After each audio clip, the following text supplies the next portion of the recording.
টাকাগুলো থেকে তো আমরা বড় লোক হয়ে যাবো। সোয়েটারে ছিল।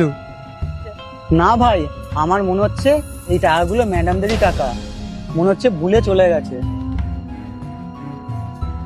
চল গিয়ে দিয়ে আসি। না, আমি টাকা দেবো না। আমাদের টাকাগুলো নেওয়া ঠিক হবে না, উপরে ভগবান দেখছে। ওরা ভিডিও করলো যে।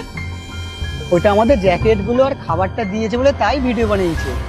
ভাই আমাদের এই টাকা লাগবে না, আমরা এইটাতেই খুশি। আর আমরা যদি এই টাকাগুলো নিই, ভগবান আমাদের ছাড়বে না। চ টাকাগুলো দিয়ে আসি। হ্যাঁ, তুই ঠিকই বলেছিস। চল আমরা এখান থেকে যাই। একটা কাজও তোকে দিয়ে ঠিক মতো হয় না, ওই দেখ পুরো ম্যাডামদের ওখানে মুডটাই দাঁড়িয়ে খারাপ আছে। করে দিলি। ম্যাডাম বলছি, কিছু কথা ছিল। কি শুনবো একটা ভিখারির থেকে? আর কি সোনারই বা আছে? আরে শোন না, ও কি বলতে চাইছে। আমি না ভালো করেই জানি যে ওরা কি চাইতে এসেছে। একবার জ্যাকেট আর খাবার দিয়েছি, এবার ওদের আরো ডিমান্ড বেড়ে গেছে। এদের ডিমান্ডের না আর শেষ নেই। এমনিতেই মুড ভালো নেই, আর এদের ডিমান্ড দেখেছিস?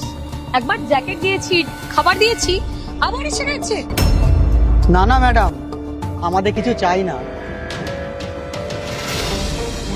এদের যত দিই এদের তত চাই। এই যা তো, বিরক্ত করিস না।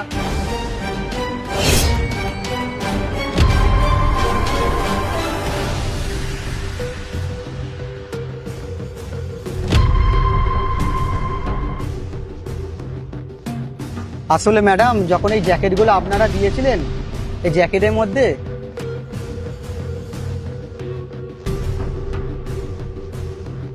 এই টাকাগুলো ছিল। আরে এটা তো সেই টাকা, এটা তো আমার টাকাগুলোই। দাদা সরি, আমি না বুঝতে পারিনি। আমি ভেবেছিলাম গরিব মানুষদের টাকার প্রতি খুব লোভ, কিন্তু আপনারা অনেক আলাদা। না না ম্যাডাম, আমরা কিছু মনে করিনি। আসলে আমরা গরিব মানুষ তো, আমাদের সাথে সবাই এরকম করে।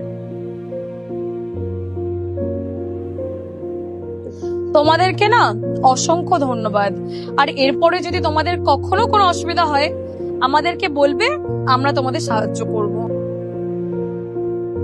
আচ্ছা ম্যাডাম, আসছি।